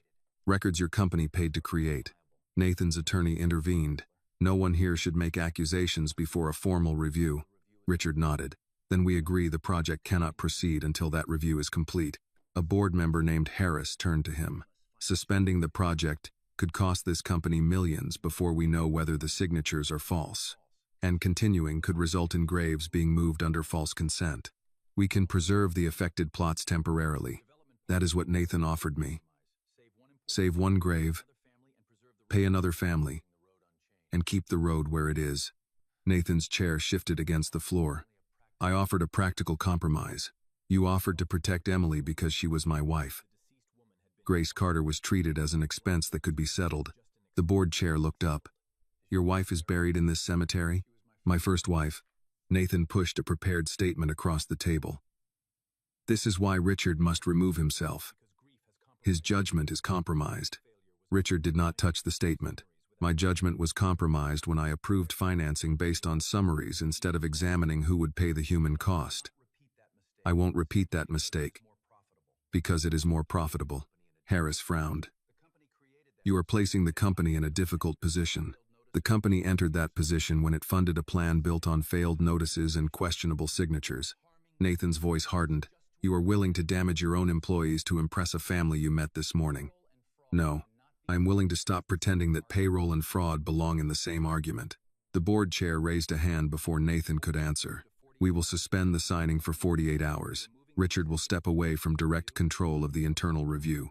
Outside counsel will report to the audit committee. Richard said, the families must also receive independent representation. That can be considered. It must be approved today. Harris objected. We cannot give strangers unlimited access to company funds. Richard opened the second folder. The fund is capped, independently administered, and limited to the cemetery matter. Linda has the terms. Linda distributed the documents. Nathan read the first page and looked across the table. You prepared this before the board authorized it. I prepared for people who were never given the opportunity to protect themselves. The board approved the fund after 20 minutes of revisions. Richard was removed from direct oversight of the investigation, but the project remained suspended. Nathan left without shaking his hand. As Richard gathered his papers, Linda received a message and showed him the screen. Caldwell had issued a statement claiming that a small number of record discrepancies were being used to obstruct a major economic development. He's trying to define the story before the families speak, Linda said. Then make sure the families receive their records before the evening news. By 6 o'clock, the fellowship hall at New Hope Baptist Church was full. Folding chairs had been arranged in rows beneath old photographs of church picnics, veteran ceremonies, and community dinners. Ruth sat near the front with Mrs. Bell. Annie stood beside a table where Linda had organized envelopes by family name. People arrived carrying burial receipts, deeds, old photographs, and letters from Pine Hill. Several had received notices at former addresses. Others had received nothing. Reverend Brooks opened the meeting without a long prayer. We are here because decisions were made using names that were not invited into the discussion, he said. Tonight, those names will speak for themselves. Annie handed an envelope to an older man named Mr. Lewis. He opened it, read the consent form, and shook his head. My wife never signed this. She passed 2 years before the date printed here. Linda recorded the information. A woman across the aisle raised her hand. They sent my notice to my mother's house. That house was sold in 2018. Another family found a signature with the wrong middle initial. By the end of the first hour, 6 forms had been challenged. Richard remained near the back. He answered questions when asked but did not lead the meeting. Ruth noticed. "You're quieter here than you were on the telephone," she said when he brought her a cup of coffee. "This isn't my meeting." "No, it isn't." She accepted the cup. "That may be the first useful thing you've understood today." Annie approached with Emily's letter inside her mother's Bible. "The legal fund was approved," Richard told her. "I heard. The families choose the lawyers. That was the right decision. It was not forgiveness, but it was the first time she had acknowledged one of his actions without suspicion." Reverend Brooks joined them. "Justice does not become fair simply because a wealthy man finally notices the harm." Richard nodded. "I know." Samuel looked toward the families comparing signatures. "But sometimes his responsibility is to open the door, step aside, and make sure it cannot be closed again." Linda crossed the hall toward them, holding her phone. "We have a problem," she said. Caldwell moved the survey schedule forward. "Equipment is being delivered to Pine Hill before sunrise." Annie tightened her hold on the Bible. "The project is suspended. The signing is suspended," Linda replied. "Nathan claims the existing survey permit remains valid." Richard looked at Reverend Brooks. Samuel turned toward the gathered families. "They expected paperwork to keep you home," he said. "It appears they were wrong." Reverend Brooks stepped to the center of the fellowship hall and raised one hand. Conversations slowed as families turned toward him. "Caldwell is sending equipment to Pine Hill before sunrise," he said. "Their attorneys claim the survey permit remains active, even while the development agreement is under review." Mr. Lewis stood from the second row. "Can they move the graves?" "Not tonight," Linda replied. "The permit allows marking and soil testing. It does not authorize relocation. But once equipment enters Block B, Caldwell may argue that the work has already begun." A woman near the aisle lifted her consent form. "Then we need a judge. Outside counsel is preparing an emergency request," Linda said. "The courthouse is closed, so they're contacting the judge assigned to after-hours civil matters. There is no guarantee we'll have an order before morning." Ruth adjusted the blanket over her knees. "The machines arrive before the law does, and everyone acts surprised when ordinary people stop trusting the law." Richard stood near the back wall. "Then Caldwell cannot be allowed to work without witnesses." Annie turned toward him. "What are you suggesting?" "That the families meet at Pine Hill before the equipment arrives. Attorneys can document every action. Reporters should be notified. No one touches a machine or threatens a worker. You remain on the public side of the marked area and record what happens." Mr. Lewis shook his head. "You expect elderly people to stand outside a cemetery before dawn?" "No," Richard said. "I expect Caldwell to hope they won't." That answer moved through the hall without applause. People began checking watches and calling relatives. Reverend Brooks took control of the arrangements. "Those who can drive will offer seats. Bring coats, folding chairs, water, and any burial documents you have. We meet at the church at 4:30 and leave together at 5. Mrs. Bell looked at Ruth. "You're staying home." Ruth turned slowly. "No, I am not. You could barely cross the hallway this morning, and Grace's grave could be marked before breakfast. Your knees don't care about legal strategy. My knees have complained for 20 years. They do not make family decisions." Annie crouched beside her. "Grandma, I can go for both of us." Ruth touched Annie's cheek. "Your mother stood beside people when she was tired. I can stand beside her when I am old." Annie lowered her eyes. Knowing further argument would only waste time, Linda's phone rang. She moved toward the kitchen entrance to answer, then returned with her tablet. "We found Douglas Mercer," she said. "He's Paul Mercer's older brother. Paul supervises the Pine Hill field crew. Douglas works for Southern Land Compliance, the subcontractor that handled family notices." Richard's expression tightened. "So one brother collected the supposed approvals, and the other controls access to the cemetery." "Yes." Douglas submitted 11 forms marked as hand, delivered. 9 involved notices that had already been returned. "Do the signatures match?" "A handwriting specialist can't give a formal opinion tonight, but several appear to have been written by the same person. The pressure, letter spacing, and witness marks are nearly identical." Annie held Ruth's genuine signature beside the disputed form. Who approved them? Linda scrolled through the records. A Caldwell project administrator named David Sloan marked the files resolved. Sloan left the company 2 weeks ago. Where is he now? Richard asked. We haven't reached him. Keep trying. Nathan called again. Richard answered away from the families, though Annie remained near enough to hear his side. You've turned a paperwork review into a public spectacle, Nathan said. You moved the equipment schedule after the signing was suspended. The survey was authorized months ago. Using consent forms your subcontractor may have falsified. You have no proof my company directed that. Then delay the survey voluntarily. No. Why? Because delays create leverage. Once every family believes a faded headstone is worth a fortune, this project will never move forward. Richard looked across the hall at people holding photographs, deeds, and returned envelopes.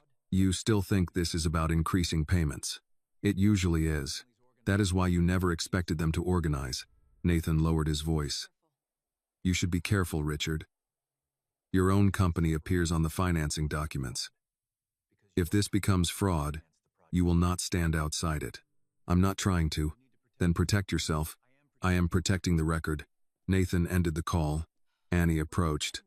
Did he threaten you? He reminded me that Whitmore Holdings may face consequences. Does that scare you? Yes. She appeared surprised. Richard continued. Fear doesn't excuse what someone does next. Annie nodded toward the families. My mother used to say courage isn't the absence of fear.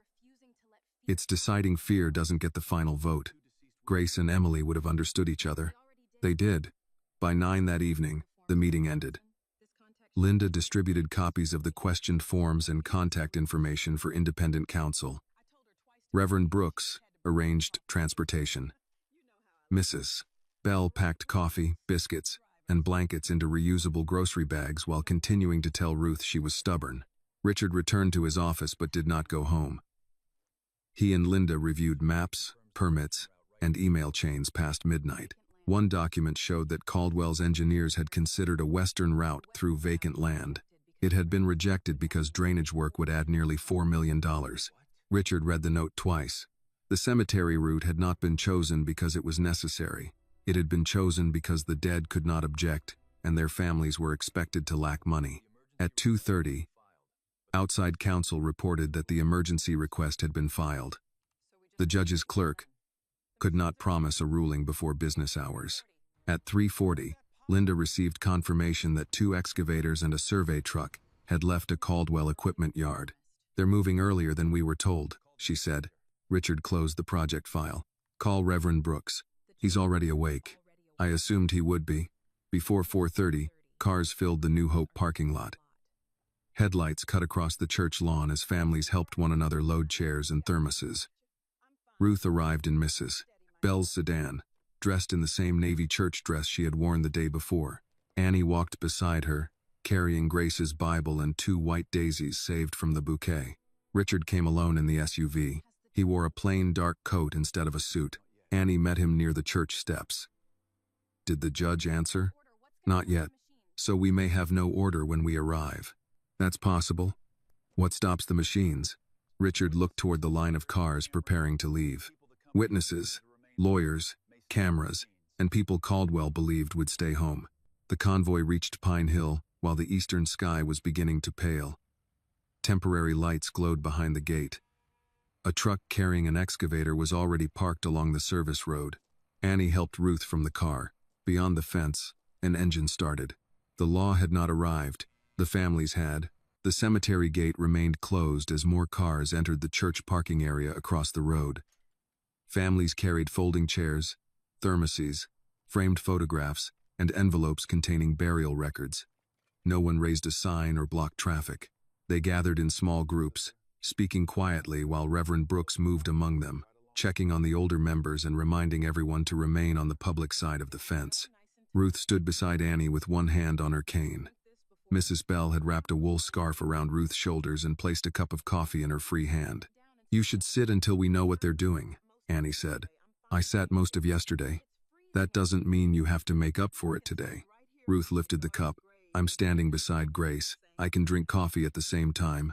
Inside the cemetery, Paul Mercer spoke with two equipment operators near the survey truck. The excavator's engine continued running, but the machine remained on the service road. Orange safety lights turned slowly above the cab. Richard approached the gate with Linda and an attorney from the independent legal team. Paul met them from the other side. "The cemetery is closed," Paul said. "You said that yesterday," Richard replied. "And the restriction is still in place. The development agreement is suspended. The survey permit isn't." Linda held up a copy of the court filing. "An emergency request is pending. Your company has been informed that multiple consent forms are disputed." Paul looked at the attorney. "Are you telling me there's a court order?" "Not yet." "Then the crew has authority to continue." "Authority to perform soil tests," the attorney said.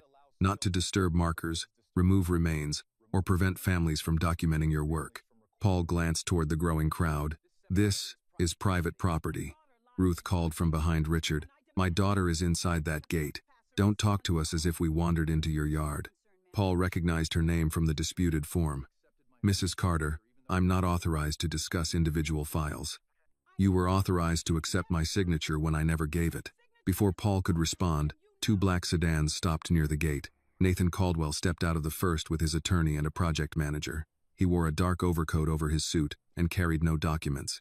He surveyed the families, the local reporter setting up a camera, and the phones already recording from the sidewalk. "This has gone far enough," he said. Richard moved away from the gate to meet him, then stopped the equipment. Nathan ignored the request and faced the group. "Ladies and gentlemen, no graves are being moved today. This is a preliminary engineering survey. Caldwell Development has followed every permit issued by the city, and any record concerns will be handled through the proper process." Mr. Lewis held up the consent form bearing his late wife's name. "Your proper process says a woman signed this 2 years after she died." Nathan looked toward one of his attorneys. "We are reviewing all claims." Annie stepped forward. "The notice for my mother's grave went to an old address. When it came back, someone signed my grandmother's name." Nathan's attention settled on her. "Young lady, I understand this is emotional, but this is a legal and business matter. Let the adults handle it." Annie kept one hand around Grace's Bible. "My mother spent her life cleaning up after people who thought they were more important than her. You will not erase her now." Several families moved closer, not around Annie, but beside her. Nathan's expression tightened. He turned to Richard. "We need to speak privately." They walked several yards away, though not far enough to escape the cameras. Nathan lowered his voice. "I can resolve this today." "How?" "We adjust the corridor around Emily's plot. Her marker remains where it is. And Grace? We relocate her properly. Caldwell pays every expense, adds a family settlement, and funds maintenance for the new section." Richard looked past him.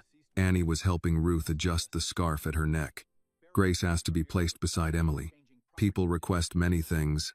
Property conditions change. That request was honored, and now circumstances require another arrangement." Richard's voice remained level. "You think Emily matters because she was my wife, and Grace can be moved because her family has less power. I think we can preserve the grave that concerns you personally and compensate the other family generously. That is the problem." Nathan glanced toward the reporter. "Do not turn this into a moral performance. Yesterday you didn't know Grace Carter's name. You're right. And now you're willing to risk hundreds of millions over her burial plot?" "No, I'm willing to risk it because your company forged consent and expected no one to ask questions." "You cannot prove Caldwell ordered anyone to forge anything." "Then help us find out. Stop the work." Nathan shook his head. "Delays destroy leverage. If we pause every time someone disputes a form, this project dies." Richard looked toward the two adjacent graves beyond the trees. "Grace stayed with Emily when I did not. Her grave matters as much as Emily's." Nathan studied him, then gave a small nod as though a decision had been made. "You've allowed guilt to replace judgment." "No, guilt kept me silent for years. Judgment is what brought me here." Nathan returned to the gate and spoke to Paul. "Proceed within the limits of the permit." Paul signaled the operators. The excavator began moving along the service road. The families did not rush the machine.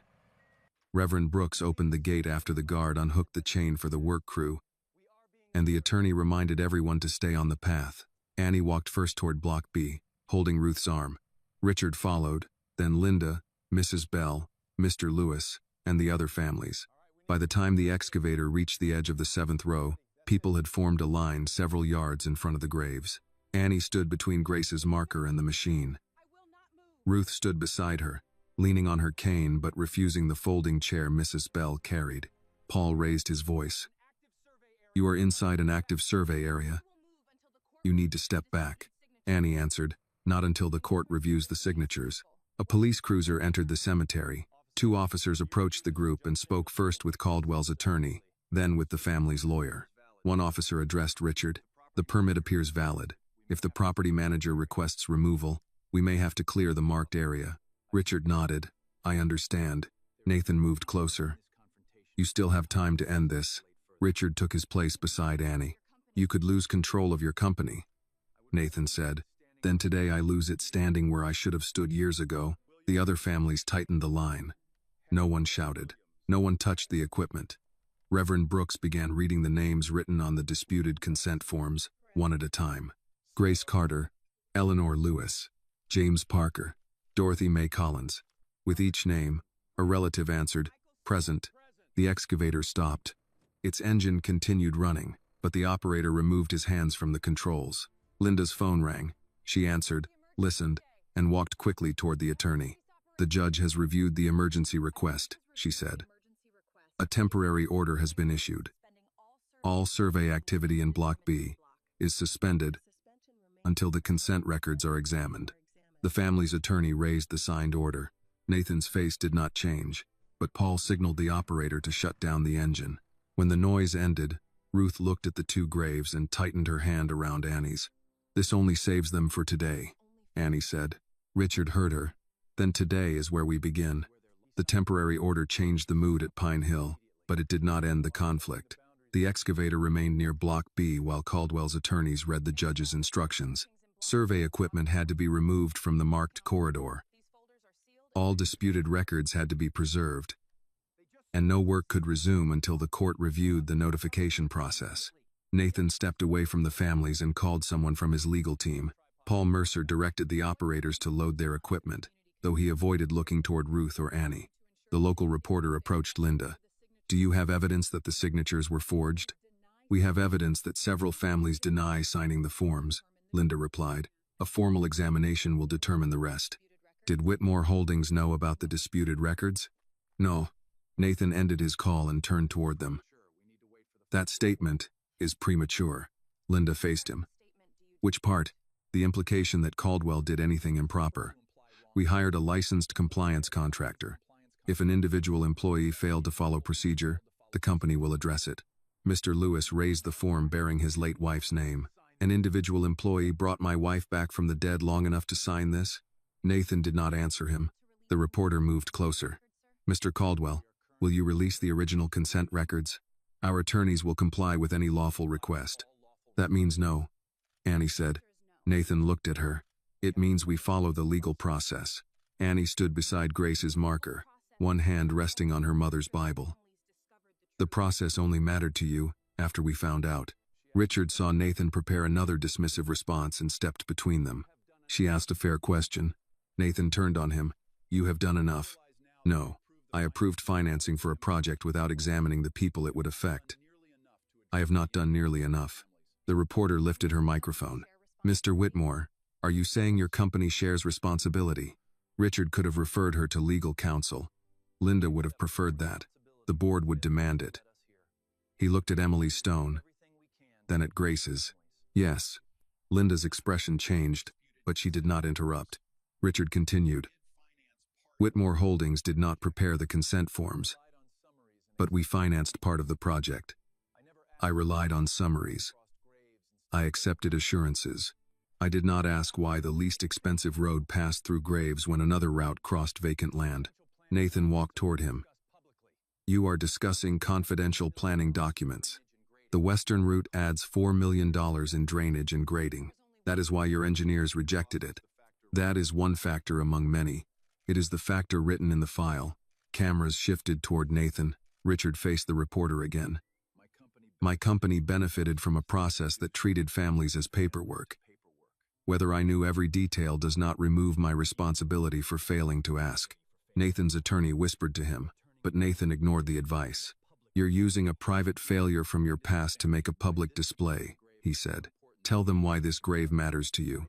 Richard knew what Nathan expected. If Emily became the center of the story, Grace and the other families could be pushed aside.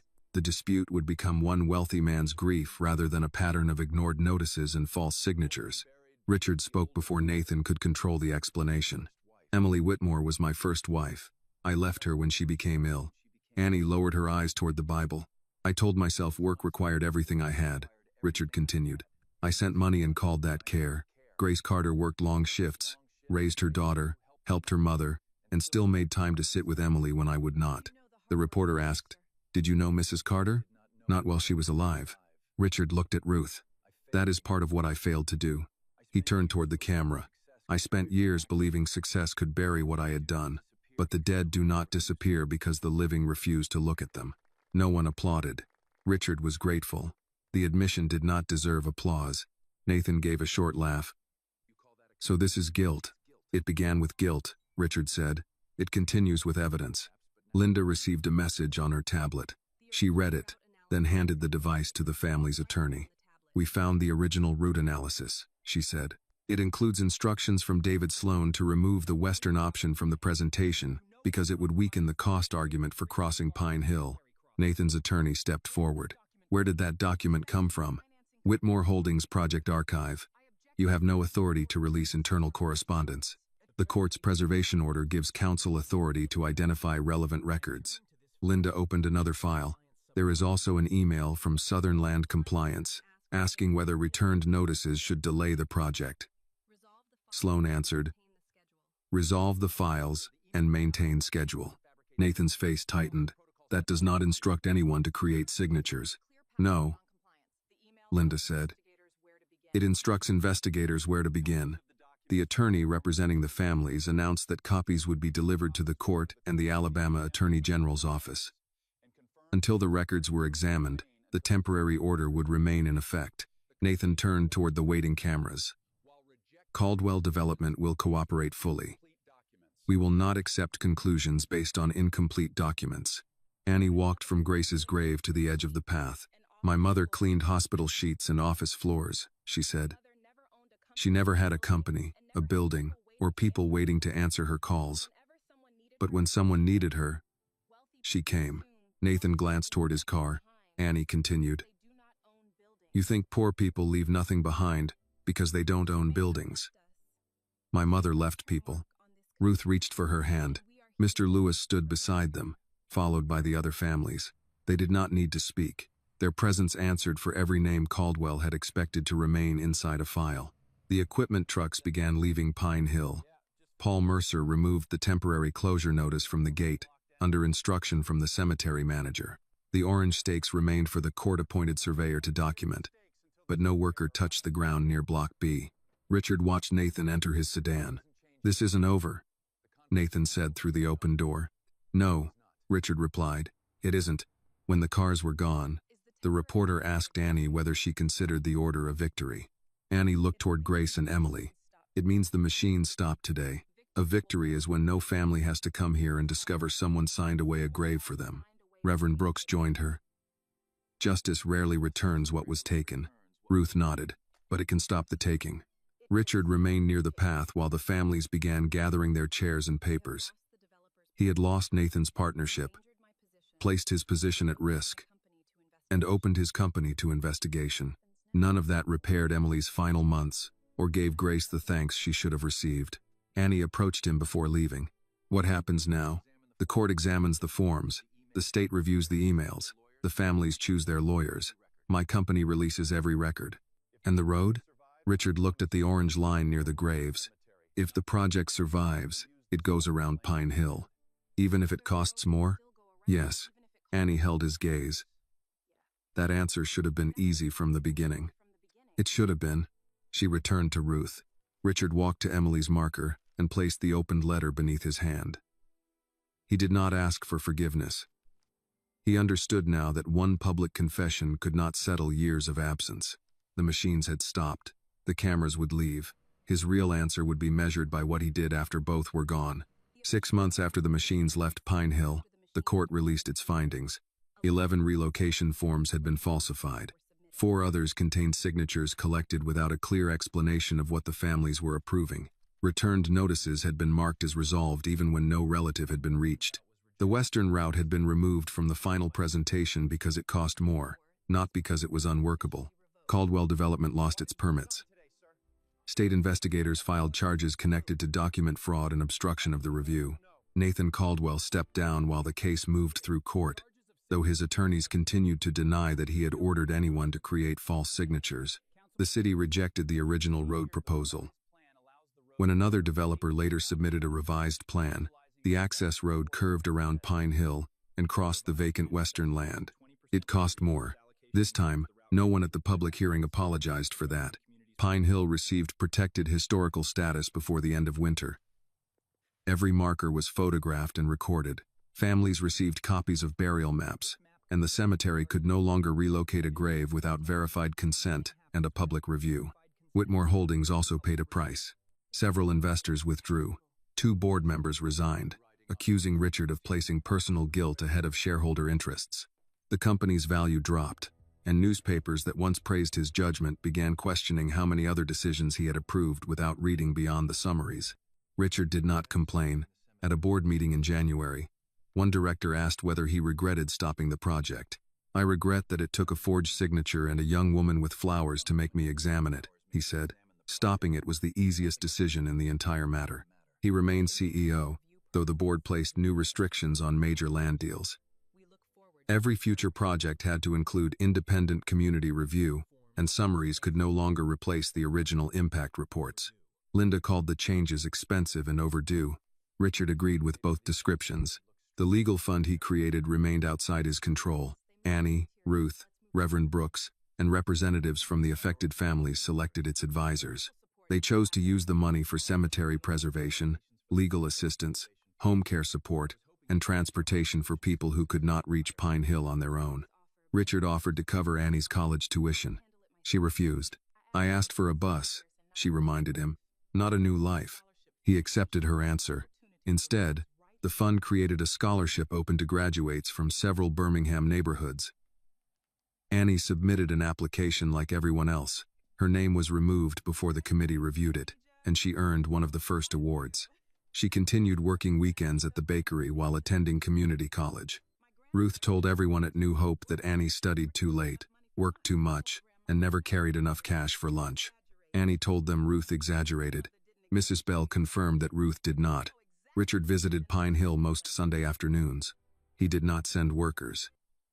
He drove himself, brought a small bucket and cleaning cloths, and cleared weeds around Emily's marker. He also helped photograph stones, whose names had begun fading. Some Sundays, families spoke to him. Other Sundays, they did not. He learned not to expect gratitude. Once a month, he stopped at Ruth's apartment afterward. Mrs. Bell usually found a reason to enter at the same time, claiming she needed to return a bowl or borrow sugar. Richard knew she was checking on Ruth and evaluating him. During his 3rd visit, Ruth served him cornbread and coffee. He thanked her and said he was sorry again for what had happened to Emily and Grace. Ruth placed her cup on the table. "A sorry means little, if it only visits once." Richard nodded. "Then I'll keep visiting. We'll see." She did not offer forgiveness for Emily. She did not claim Grace would have approved of him. She spoke about the women as people, not lessons created for his improvement. Richard listened. Through Ruth, he learned that Grace sang off-key in church, kept peppermint candy in every coat pocket, and once argued with a grocery manager for 20 minutes after he overcharged an elderly customer by $3. He learned Emily had sometimes laughed so hard at Grace's stories that she had to set down her tea. Those details gave Richard more pain than the grave had. They also gave Emily back parts of her life that his absence had hidden from him. 1 year after Annie first approached him outside the bus station, the Pine Hill Community Memorial Route began weekend service. The bus did not carry Richard's name. That had been Annie's condition. Its first trip left Birmingham shortly after 9 on a clear fall morning. Several passengers carried flowers. Others held framed photographs, small flags, or bags containing cloths and water for cleaning markers. Annie sat beside Ruth near the front. Ruth wore her navy church dress and held her cane between both hands. You could have worn something more comfortable, Annie said. I dress properly for the cemetery. Mom would say the dead don't inspect clothes. Your mother said many things when she didn't want to iron. Annie laughed and rested her head briefly against Ruth's shoulder. The bus followed the route Annie had once forgotten. It passed the old transfer point, continued south, and turned onto Pine Hill Road. There was no 2-mile walk from the final stop now. The new route entered a paved turnaround near the cemetery gate. Richard was already there. He wore a plain coat and stood near Block B without an assistant, driver, or camera crew. He had brought a small arrangement for Emily but had not placed it yet. Annie stepped down from the bus carrying 2 bouquets of white daisies. Ruth followed with help from the driver. Richard approached but allowed Annie to set their pace. Good morning, Mrs. Carter. Ruth nodded. You came early. I didn't want you waiting. That's an improvement. They walked together to the 7th row. Annie placed 1 bouquet at Grace's marker and arranged the stems until the flowers rested evenly. She carried the other bouquet to Emily. Richard stood several feet away. Annie looked at him. You can help. He knelt and held the flowers while she removed the plastic. Together, they placed the daisies beneath Emily's name. Ruth sat on the stone bench and opened Grace's old Bible. Other passengers moved among the rows, calling greetings to one another and tending to graves that had gone too long without visitors. Annie looked toward the bus near the gate, then back at Richard. You found your way back? Richard considered the 2 women resting side by side, the bus that had brought families directly to the cemetery, and the people moving along paths once marked for removal. No, he said. You showed me the way. Annie did not answer with forgiveness. She simply handed him the cloth for Emily's marker and began cleaning Grace's. Richard worked beside her. Some people spend their lives building roads that carry their own names. But sometimes the most important road begins when a person finally stops long enough to help a stranger find the way. This story reminds us that true wealth is not measured by money, status, or the size of what we build, but by the way we treat people when they have nothing to offer us in return. Richard cannot undo the years he abandoned Emily. Yet he learns that regret only has meaning when it leads to responsibility and lasting action. Annie and Grace show that kindness, loyalty, and courage can leave a deeper legacy than any building. Justice may not restore what was lost, but it can protect others from suffering the same wrong. This video is a work of fiction created with the assistance of artificial intelligence. All characters, events, and situations are not real and do not represent any actual people or true stories. The content is intended for storytelling and emotional illustration only.